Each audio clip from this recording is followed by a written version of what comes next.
Yeah, hello, look what we've got here. Ew, that is a murky creature.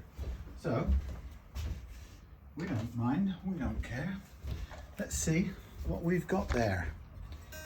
Ooh.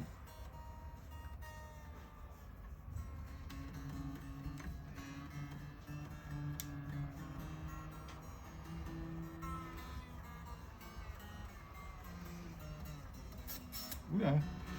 So we've got, okay, back to front, back to front, back to front stringing. We have got this donated Ibanez. So I'm going to just strip it down to bits just because I can and it's time to. Why not? Now let's find a grubby towel. That one will do. I'll get this one. Grubby towel, grubby thing. Let's bust off these strings. Bust them off, baby. This is not bad. Oh, not bad. Budget guitar. Oh, jeez. Thank you. Enough of that. Deadly. Now, that may bring to attention the idea that some people go, oh, you must never cut the strings off a guitar. I'm with Scott Grove on this argument, or this point of view, and that is a guitar like that is more than capable of having the bits cut off. Now I don't know where. Never mind. That's meaningless. Right. So we've got a two-point bridge. So we've got, what have we got? We've got a typical Gio, Ibanez Gio neck, which is actually in not bad condition. We've got the slab-sided Gio body, and we've got the we've got a bridge, 2-point bridge. So let's get these bits off, shall we? Because I think I'm going to get this all into bits and then decide what to do with it.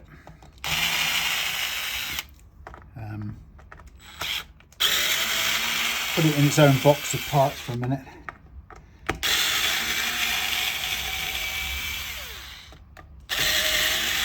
I think the plan somewhere along the line would be to paint it in some Ruby custom colours, or wrap it. Although I don't really know how well that would work, but we're going to just strip it all down to 0 first of all. And that means coming towards the spring or whatever. If we want to refinish it, then it's only a matter of spraying or sanding back and spraying. Depends what we finish it in. So let's have the strap buttons off.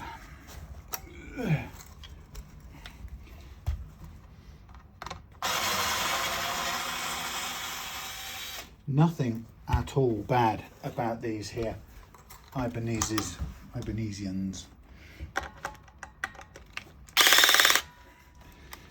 These are made with the ferrules to hold the neck.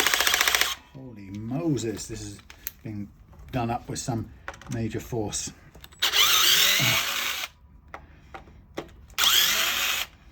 We shall overcome it.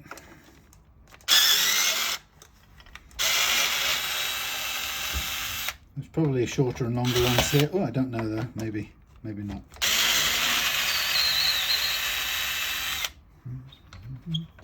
So the wiring, everything in there looks pretty good, very clean in the department of wires. Yeah, the front ones are shorter, so we just have to keep an eye on that when we come to refit. I'm just holding the neck in place with my hand so that it doesn't fall off. There are some ferrules dropping off. Neck out the way for a minute. Ferrules. And what I'm going to do is let's take off the bridge springs first, and then we can hoik everything off. This one's held by 2 springs. It's not a problem. And out comes the bridge for a second, and we've got these two posts here, which we'll just take out so we can just make sure everything's in good condition. And then we'll pull everything out. This is a strip down, the Ibanez Gio strip down. Good condition despite everything. Now this is a bit stuck on, so I don't know if we're going to get those off. Who knows? We need a sharp, pointy thing.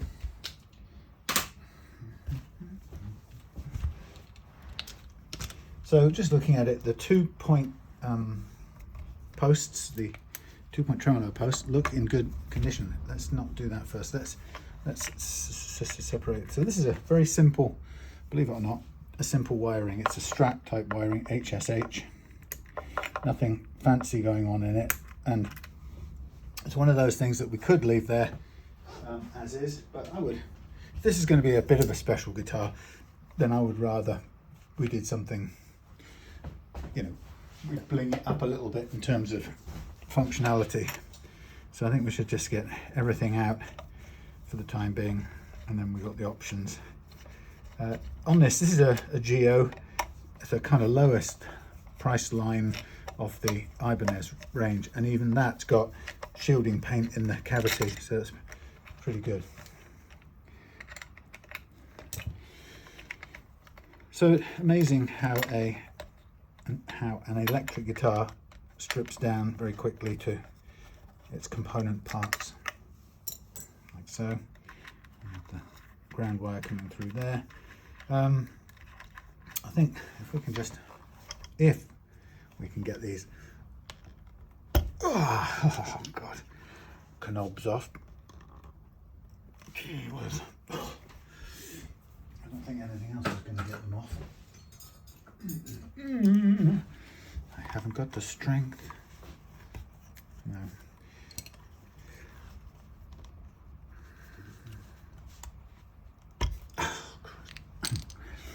Not fantastically easy. Wow, I hurt the knuckles. So yeah, let's take everything out. Why not? Because it's only bog standard stuff. I don't know why I would even hesitate for a minute. So we've got all the electricals out. I don't really know what the caliber of these pickups are, but anyway, it's fine. We'll take them out too. I mean, everything in here is so-so quality, but like I say, if we're going to tidy this up and make it something a little bit special, then I think it would do well to put something a bit more interesting in there. So out come all these pots here. We've got the jack wire here, which I'll undo.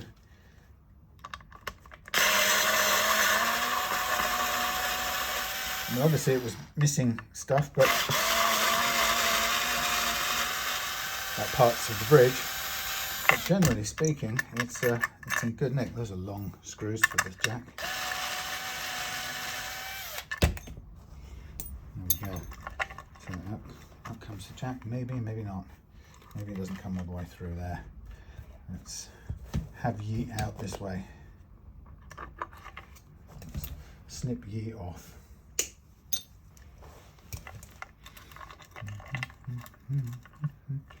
So we have the tone pot here, we have the #1 volume pot here, out it comes, and then we have the two pickups with their wirings. So I'm just going to snip them all off down here.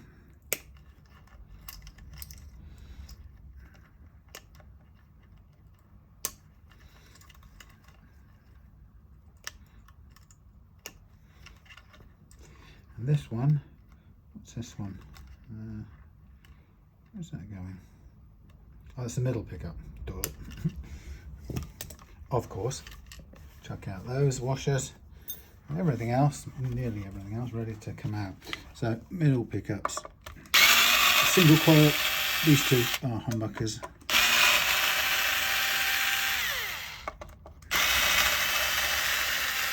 Notice at the front of the pickup here, there's no piece of wood sort of boxing the pickup in, so it stays there mainly. Well, the neck stays where the screw holes fix it. Often when we're making guitars, we're putting the we sort of push the neck heel to the back of the neck pocket, which is where that kind of determines where it's going to seat, and then we drill and screw it in. But in this case, there's no backstop. It stays where it's put because it's screwed there on those four screws with the ferrules. So when we're pulling these out, in a way we'd probably better off pulling the bridge pickup out first, since it's nearer.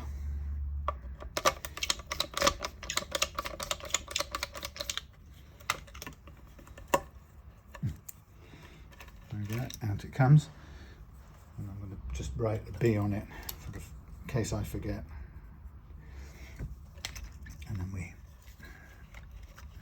pull up. It's even got, look at this, just like I do. How about that? It's even got a ground wire. This grounds these.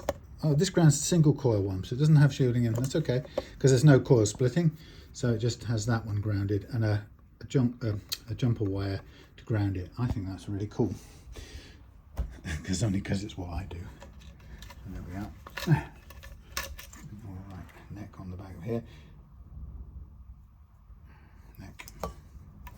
And then look at that middle pickup is sitting on a nice big chunk of foam to keep it happy.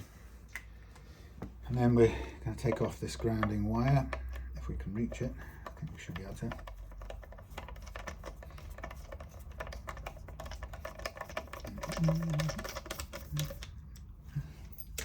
That should come through this way. Some ground wire. So there we have the body stripped down to nothing, but in good condition. And so while we're at it, let's get the neck. We'll leave that there. The nut we'd replace anyway, but we'll just take the tuners off because we may keep them or replace them. But Ibanez tuners, not bad at all. They're nothing special, but they do the job perfectly well. They're a bit tight, these.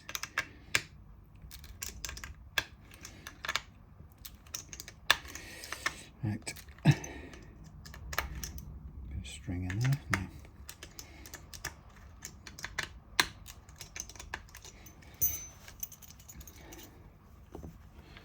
Go around the back. Okay, these have, what I quite like is when these guitars have their original bits of cellophane still attached. I mean, I don't like it. It's like having a car with somebody else's car seat plastic on there, but I suppose it means you can take it off when you're good and ready, which I will do at some point, but it's not really that important right now. See, look, I'm just going to get stuck in this. Impossible. Oh, hell, come on. See, started. Anyway, so those haven't got any screws to take out, so we're just going to undo them from here and drop them out. They'll probably have a little locating lug or two locating lugs, like some Squires, I think. I'll just put them together because it doesn't hurt to keep them together. Then we have the truss rod cover there, which is a neat little Ibanez one. So the idea of it is you don't technically have to take it off because it has a little door that you can open to adjust the truss rod. So we'll leave it there for now, actually, because otherwise it's just risking losing it.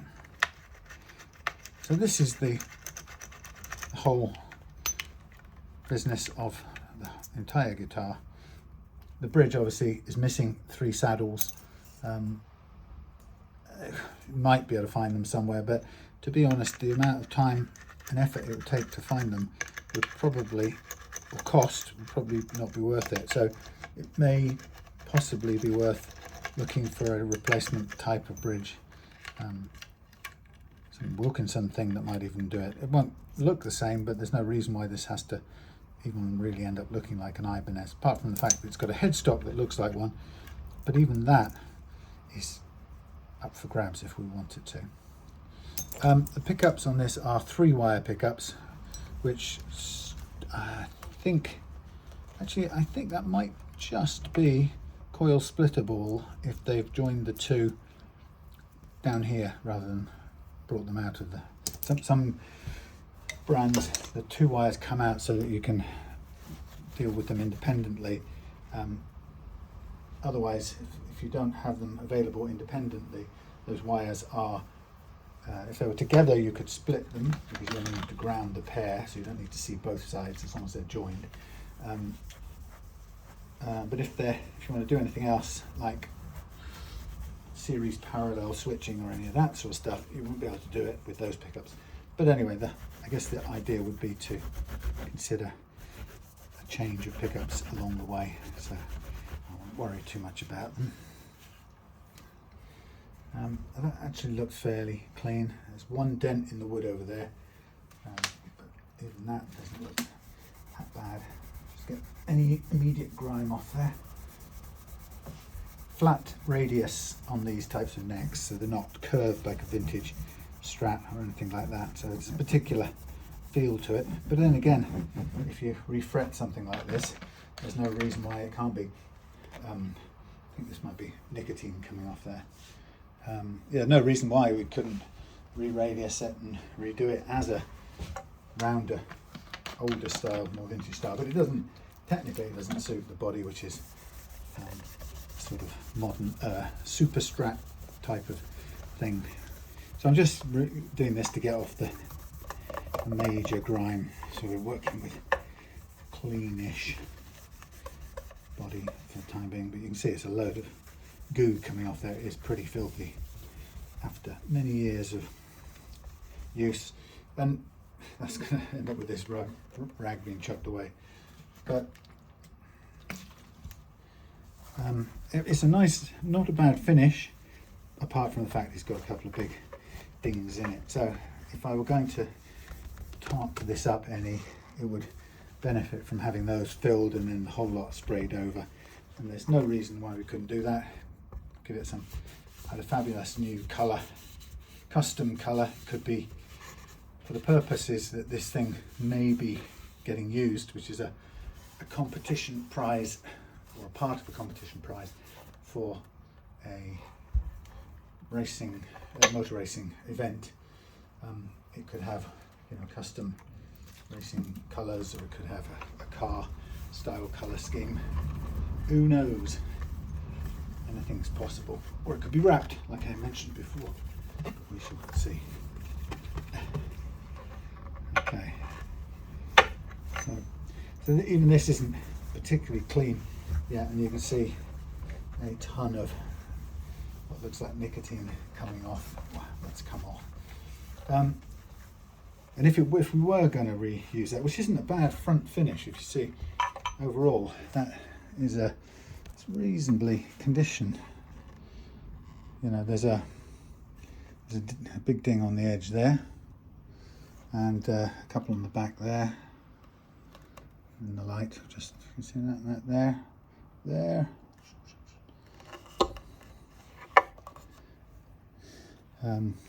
A bit of a ding, some scratching, but most of all, when you get round to the front, it's in fairly good condition, but you can see the edge of the ding there. So we can fix all of that up and prepare it for a refinish of some kind. But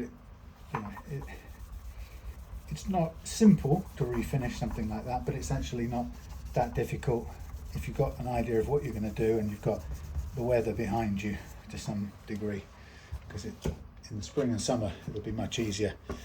There will be more in the way of low humidity days, I would suspect. So the thing I'm going to obviously have a look at in a bit, this is quite a nice bridge. It's got quite a chunky block, so I think just for the hell of it I'll probably go looking for these spares and see if anyone's got one knocking around for free or not too much money, because it isn't worth a lot of money. But it's it's the only thing that's missing there are the 3 saddles, and they have the Ibanez written on them. So there's probably plenty of these around.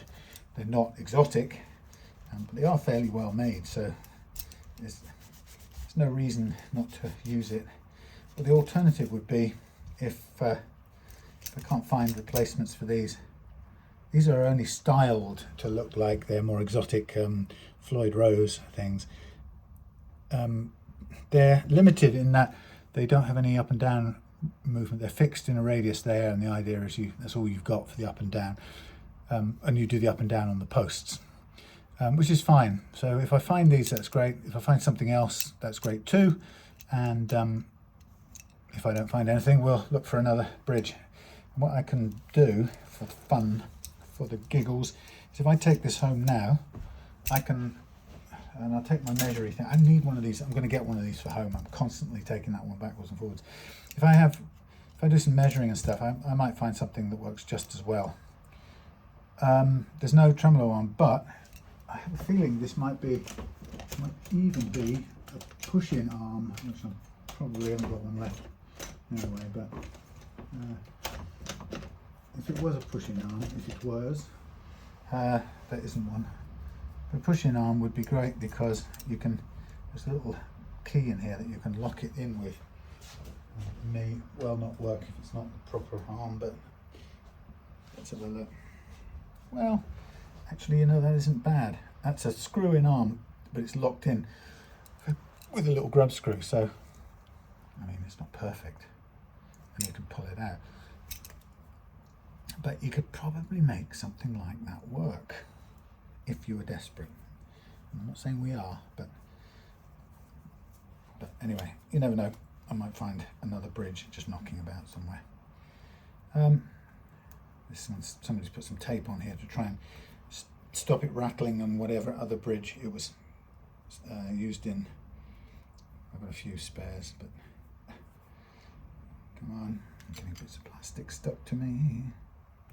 Come on.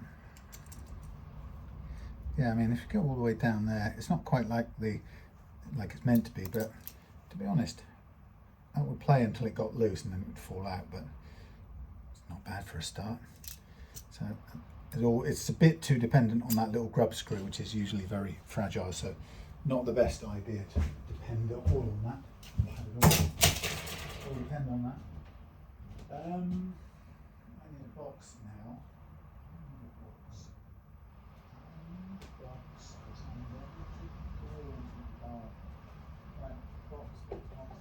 Some things, some bits and pieces to use.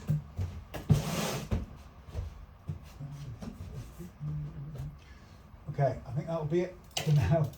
I'm going to put everything in here. Well, I won't if that's standing on there, but everything on there. Those.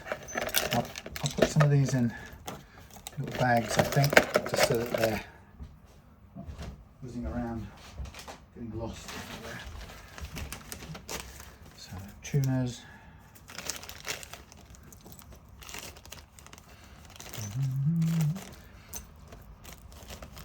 So HSH, lots of opportunities to do different things with it, and finishing